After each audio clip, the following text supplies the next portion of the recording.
Welcome to Star Wars Day, where we celebrate one of the most beloved sci-fi franchises of all time, created by George Lucas, who made it somewhere between a Flash Gordon movie and an old samurai film. And do you want to hear how the first 6 movies were really the story of Darth Vader? Well, if you got the time, sit down a while and listen, because first I've got to take you to the end of the Trojan War. Now, you probably don't want me to go into too much detail about the Trojan War, since most of you have the basic background, and besides, other people, most notably overly sarcastic productions, have already gone into better detail than I will here. Suffice it to say that it involves manipulation by some goddesses, competition for a marriage, and a suggestion by Odysseus that those who are not selected for the marriage swear an oath to support the marriage, and therein lies the truth. But that's neither here nor there, because we're not talking about the Trojan War, and the way this oath got people involved in a war they never wanted to be involved in and led to a bunch of people getting killed for very little good reason. We're talking about after the war, when Odysseus gets to go home. So here's the thing, when we talk about the Odyssey, we're not talking about the monsters. We're not talking about the sirens, or the Cyclops, or Poseidon having a god-level temper tantrum. We're talking about Odysseus. This story is about his choices, his goal, his direction. Everyone else is either helping or hindering him on the way home.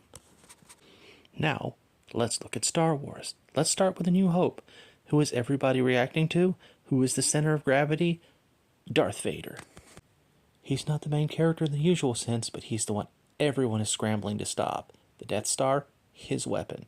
The Rebellion, trying to survive him.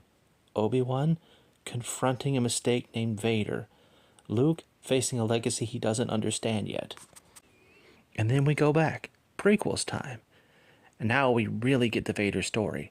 Anakin Skywalker, the prodigy, the broken, the betrayed, the war hero, the Jedi, the Sith.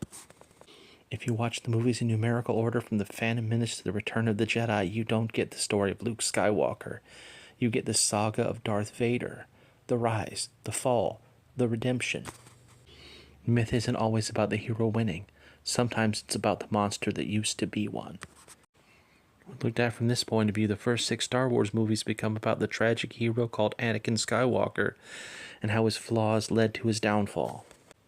His tendency to do what he thinks is right, regardless of anything else, led to his descent into the dark and ultimately his rise from it. And the really tragically funny thing is, throughout all of this, Anakin is one of the few people who doesn't fundamentally change, even though he goes from hero to villain to hero again. Anakin's story is shaped by monumental change around him. The fall of the Republic, the rise of the Empire, the Jedi Order's collapse, and finally the birth of A New Hope.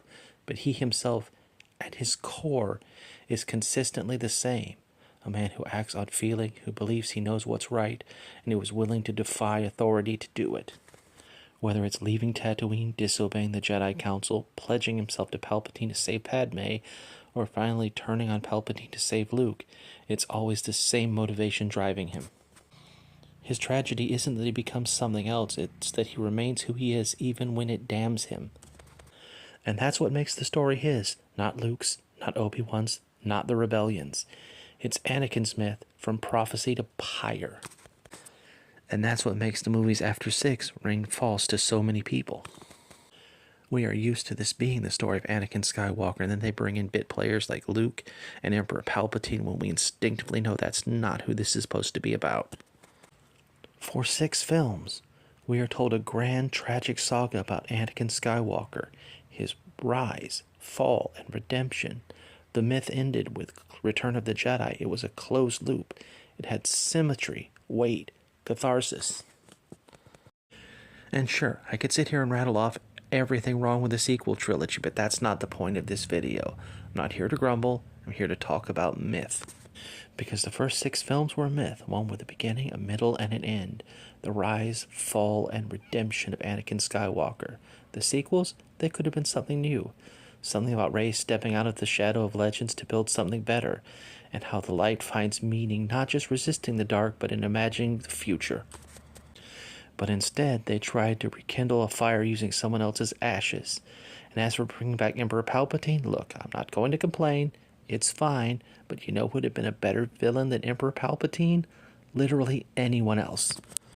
So that's it for this episode of Tangent Theater. No teaser for the next one. This is just a Star Wars Day special, but I will leave you with this. Justice for Grand Admiral Thrawn.